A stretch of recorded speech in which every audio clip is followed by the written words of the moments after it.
When did your parents' own lesson slap them across the face? My mom decided screens were ruining our family after she caught my little brother Ben playing Fortnite at 2 a.m. on a school night. She went full nuclear and banned all technology in the house. No phones, no tablets, no computers, no TV. Nothing with a screen was allowed anymore. This family needs to reconnect with reality, she announced while locking our devices in a safe. You kids don't know how to live without staring at screens all day. I tried explaining that I managed everyone's schedules digitally, but she wouldn't listen. My dad just shrugged and went along with it because arguing with Mom when she was on a mission was pointless.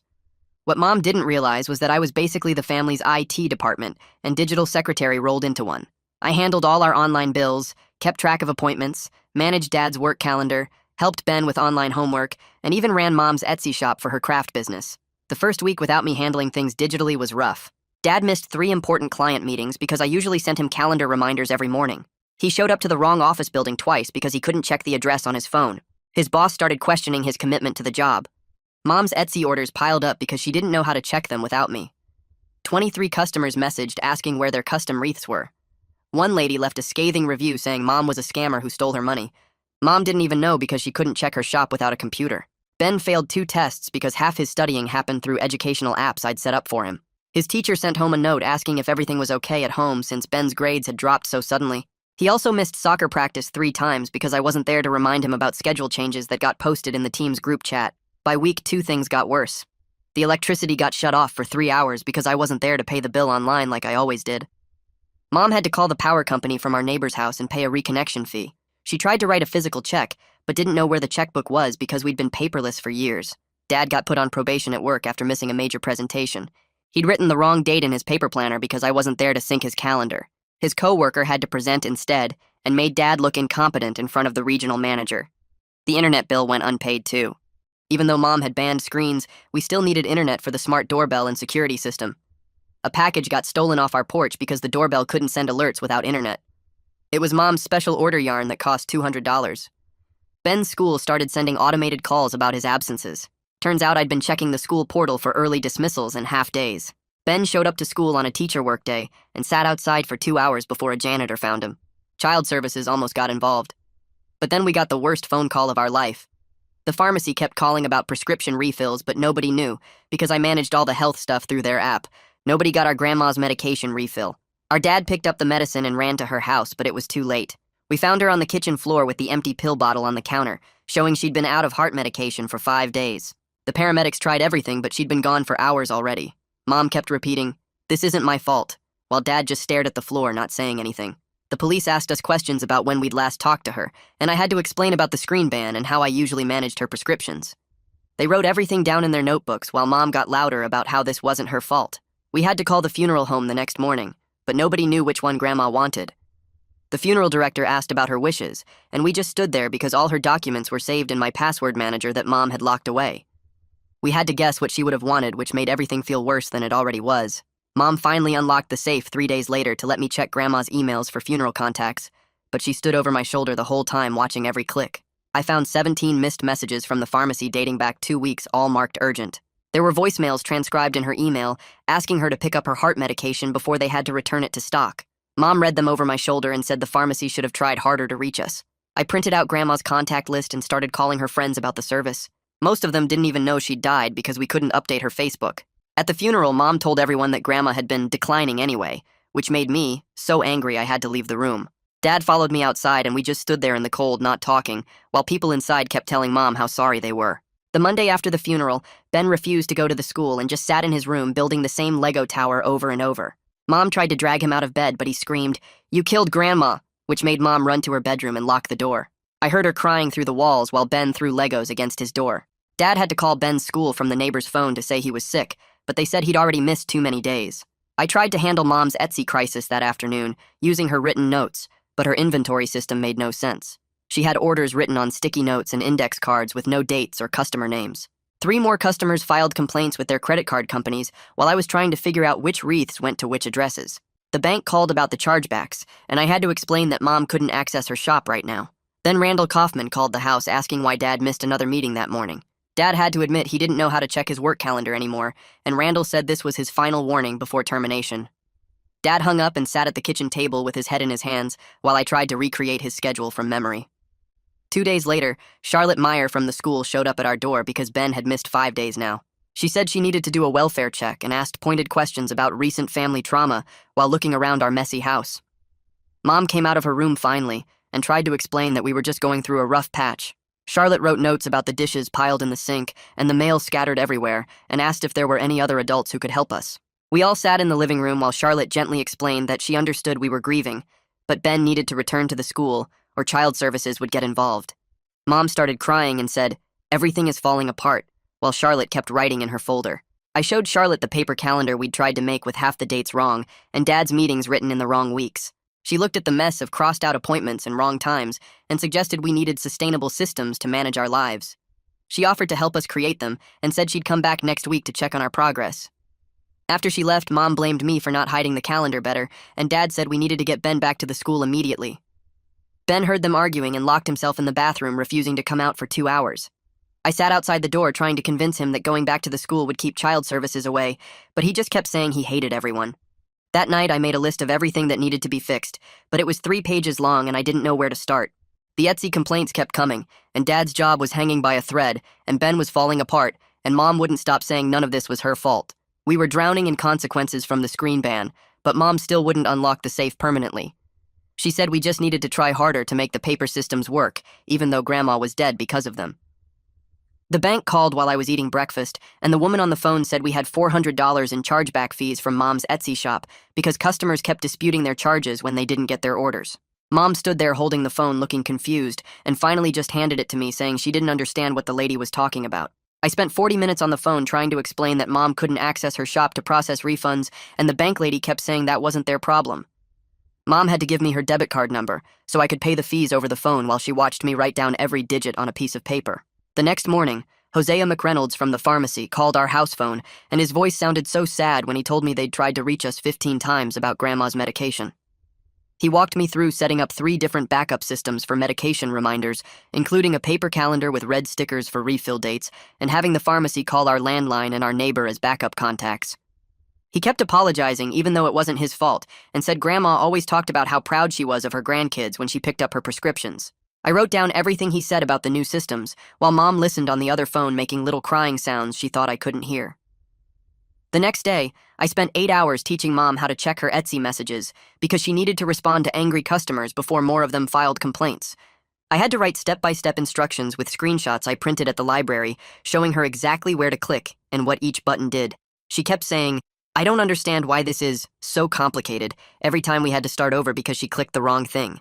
We went through 2 entire notebooks writing down every single step, from logging in to reading messages to marking orders as shipped.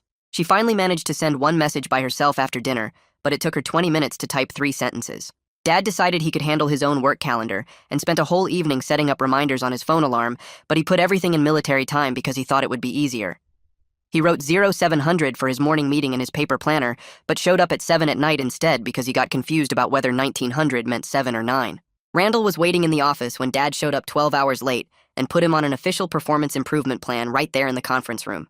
Dad came home with a yellow folder full of papers about his work violations and just sat at the kitchen table staring at it. Then we got an email from Cassandra Flowers about her stolen yarn that Mom had ordered special for $200. She wrote 3 pages about how she was going to sue us for theft and fraud unless she got a full refund plus another $100 for her trouble. Mom read the whole thing, getting more and more upset until she just handed me her credit card and told me to make it go away. I had to use the neighbor's computer to process the refund and send Cassandra an apology Mom dictated while pacing around the kitchen. Ben went back to the school after missing a whole week, but had a complete meltdown in math class when the teacher said he needed to submit his homework through the online portal. He started screaming that we didn't have computers anymore and threw his textbook across the room. Charlotte had to come from the district office to mediate between us and Ben's teacher, who wanted to suspend him for violent behavior. We sat in the principal's office for 2 hours while Charlotte helped create a paper submission system just for Ben, where he could turn in physical copies of all his work. The teacher kept saying this was making extra work for everyone, but Charlotte reminded her about our recent family tragedy, and the teacher finally agreed. That weekend, we had our first family meeting since Grandma died, and I stood up and announced I wasn't going to be everyone's secretary anymore. Mom's face turned red, and she said I was abandoning the family when we needed each other most. I told her I couldn't keep managing everyone's life, and my own schoolwork was suffering because I spent all day fixing their mistakes. She said family comes first and I was being selfish, but I didn't back down even when she started crying. Dad surprised everyone by saying we should each take ownership of specific tasks instead of dumping everything on me. He volunteered to learn how to pay the power bill and manage his work calendar if someone showed him how. Mom looked shocked that he was taking my side, but Dad said we all needed to grow up and handle our own responsibilities. Ben even said he could check his own soccer schedule if someone wrote it on the calendar in the kitchen. 2 days later, the funeral bills arrived, and they were $3,000 more than we expected because nobody knew to ask about package deals when we were planning everything. The funeral director had charged us separately for every single thing, including $500 for flowers we thought were included. Mom had to empty her craft supply budget to pay for it, which meant she couldn't buy any new materials for her Etsy orders for 2 months. She sat at the kitchen table with her calculator trying to figure out how to fill existing orders with the supplies she had left. I spent the next 3 days creating a physical binder with printed copies of every account we had, including usernames and password hints and customer service phone numbers. Mom called it accepting defeat when she saw me 3 whole punching pages, but she added her list of Etsy supplier contacts to the back section. Dad contributed his work contacts, and Ben even taped in his soccer team's phone tree. We kept the binder on the kitchen counter where everyone could find it, and Mom wrote important information on the cover in permanent marker. The phone rang during dinner 2 days later, and Ben's soccer coach told Mom that Ben couldn't play in the tournament next month because he'd missed 7 practices. Ben heard every word from across the kitchen and grabbed the phone from Mom's hand and threw it against the wall so hard the plastic cracked down the middle. Mom screamed at him, but Ben just ran upstairs and slammed his door while Dad tried to tape the phone back together with electrical tape. The dial tone still worked, but you had to hold the pieces together to make a call. Charlotte showed up for her follow-up visit the next morning and saw the taped phone hanging crooked on the wall and our binder sitting open on the counter with all the passwords written out. She said we were making good progress with our systems, but Ben needed real counseling for his anger about what happened to Grandma. Mom kept arguing that Ben was just upset about soccer, but Charlotte wrote down 3 therapist names and said the school would require proof of attendance, or they'd have to report us again. That night, Mom came to my room and asked if I could teach her how to actually run her Etsy shop because she had 12 orders backed up and didn't know how to print shipping labels. We sat at the kitchen table for 3 hours, going through every single step from checking messages to marking orders complete. She kept getting confused about which button did what, and we had to start over 4 times when she accidentally deleted a customer's address. I wrote everything down in a notebook with arrows pointing to each step, and Mom actually took her own notes in the margins about which customers wanted gift wrapping. She managed to print 1 shipping label by herself, but it took her 20 minutes and she used the wrong shipping class, so it cost $8 extra. Dad had been using his paper planner and wind-up alarm clock to get to work on time and actually made it to 3 meetings in a row without being late. Randall called the house to say he'd noticed the improvement, but Dad was still on thin ice and couldn't afford any more mistakes. Dad wrote the call details in his planner with the date and time and what Randall said, so he'd remember exactly what was expected. While cleaning out Grandma's desk looking for her address book, I found an old envelope marked insurance with a policy number but no company name. I had to call 14 different insurance companies reading them the policy number before someone at Northwestern Mutual said it matched their system. The agent said Grandma had a $20,000 life insurance policy, but we needed to submit a death certificate and fill out claim forms.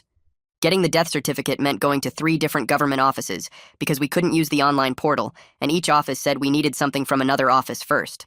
The county clerk's office was only open until noon, and we had to wait in line for 2 hours just to get a form that had to be notarized. Then the notary at the bank said we needed 2 forms of ID for Grandma, which meant driving back to her house to find her expired passport. The Vital Records office was in a different building downtown with no parking, so Dad had to circle the block 6 times while I ran in with the paperwork. Each office visit took half a day, and we still didn't have the actual certificate because they said it would take 2 weeks to process without the online expedite option. Mom decided to start delivering her Etsy orders by hand to local customers to avoid dealing with the post office delays. She loaded 5 wreaths into the car and drove them around town with her handwritten list of addresses. One lady was so shocked that Mom showed up at her door with the wreath that she gave Mom an extra $20 tip and called her from inside the house to remove the bad review she'd left. Mom came home excited about the personal touch, but then realized she'd used $10 in gas to deliver a $15 profit order. Ben started seeing the school counselor twice a week, and Mom had to sign a paper saying she understood this was mandatory. The counselor called after the first session to say Ben had spent the whole time drawing pictures of Grandma and telling her that he had dreams where Grandma asked why nobody helped her get her medicine. Mom cried when she heard that and locked herself in the bathroom for an hour.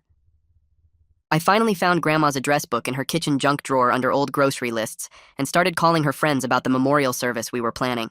Most of them didn't even know she'd died because we couldn't get into her Facebook to post anything and nobody had called them. One lady started sobbing when I told her and said Grandma had just sent her a birthday card 2 weeks before she died. Another friend got angry and said we should have called sooner and hung up on me. I made a list of 23 people to invite, but 5 of the phone numbers were disconnected, and 2 people said they were too upset to come. Dad decided he needed to learn how to check our bank balance without the app, so he called the bank's phone system and spent 40 minutes pressing different numbers trying to navigate the menu. He kept getting sent back to the main menu when he pressed the wrong option and had to start over 3 times. Finally, he got through to the balance inquiry and wrote down all the numbers on a piece of paper, but then he realized he didn't know which account was checking and which was savings, because they just gave account numbers without labels. Charlotte showed up at our door 3 days later carrying a huge wall calendar with different colored sections for each family member, and we spent that whole evening around the kitchen table filling in everyone's stuff for the next month. Mom wrote her craft fairs in purple marker, while Dad used blue for his work meetings, and Ben got green for soccer and school stuff, and I used black for everything else like bill due dates and doctor appointments. Charlotte watched us work and kept reminding us to check everything twice, because missing one thing could start another chain reaction like what happened with Grandma. The calendar took up half the kitchen wall, and Mom complained it was ugly, but Charlotte said function mattered more than looks right now. 2 days after that, Mom got her first Etsy order notification by checking the website herself, and she spent 40 minutes trying to figure out the shipping label system. She printed it with the wrong postage class first, which meant paying $8 extra, but she refused to ask me for help and kept clicking through menus until she found the right option. The label came out crooked on the package, and she had to print 3 more before getting one that looked professional enough to send. Dad came home that same day with an envelope from the power company marked Final Notice in red letters because he'd written the wrong account number on his check. We had to drive downtown to their payment center with $240 in cash because they wouldn't take another check, and Dad just stared at the floor the whole ride there. The lady at the payment window looked at us with pity when Dad counted out the bills and asked if we needed help setting up automatic payments, but Mom said no before Dad could answer. Ben's soccer coach called the house that weekend saying Ben could come back to practice, but only if we guaranteed he'd show up consistently. I sat with Ben while he talked to the coach on our kitchen phone, and the coach agreed to call our landline before any schedule changes, instead of just posting in the team app. Ben wrote all the practice times on his section of the wall calendar in green marker and put stars next to the important games. Monday morning, Randall called Dad at home to schedule what he called a crucial meeting about Dad's future at the company. Dad spent that whole night at the dining room table practicing his presentation with index cards since he couldn't use PowerPoint, and I heard him rehearsing the same points over and over until 2 in the morning.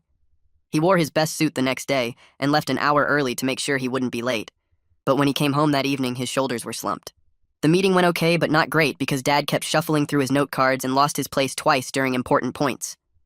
Randall said Dad could keep his job, but only in a different department with less responsibility and $15,000 less per year.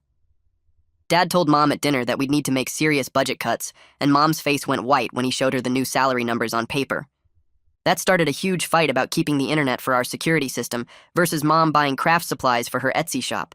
Mom kept saying she needed materials to make money, but Dad pointed out the security system protected the house, and after 3 hours of yelling, Mom chose the internet, but blamed all of us for forcing her into it. She said we'd ruined her business dreams and locked herself in the bedroom.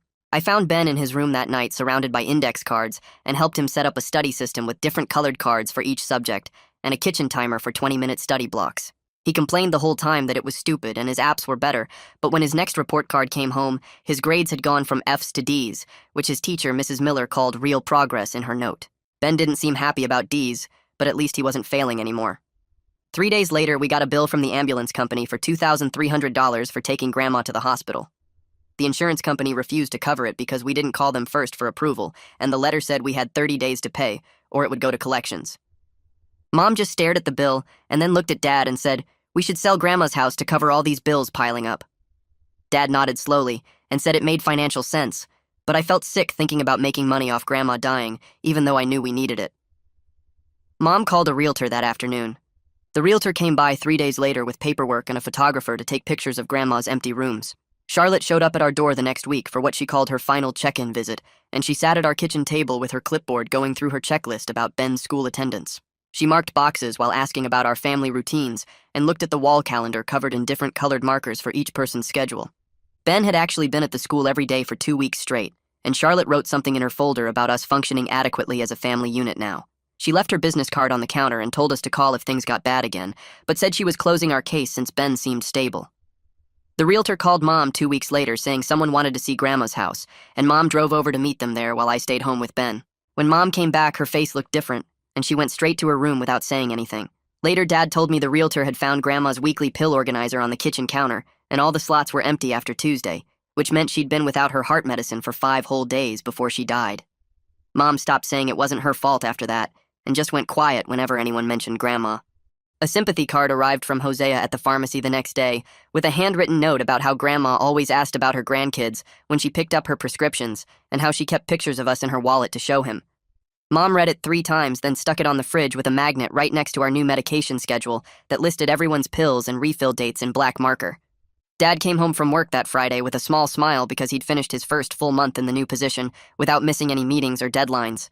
His paycheck was $15,000 less per year, which meant we couldn't afford the good cable package anymore, or eating out twice a week like we used to. But at least he still had a job with health insurance. Mom spent that whole weekend catching up on her Etsy orders, and she actually finished all 23 back orders, plus the 5 new ones that came in.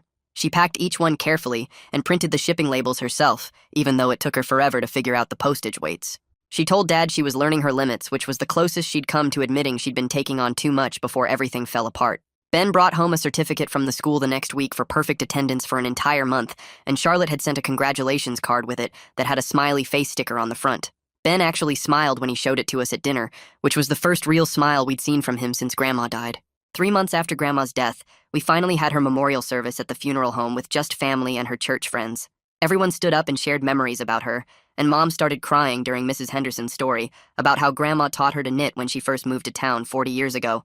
It was the first time Mom really cried instead of just getting teary, and Dad held her while she sobbed into his shoulder for 10 minutes straight. The house sale went through 2 weeks after the memorial, and the check was enough to pay off the $2,300 ambulance bill, plus the funeral costs and all the late fees we'd gotten on various bills.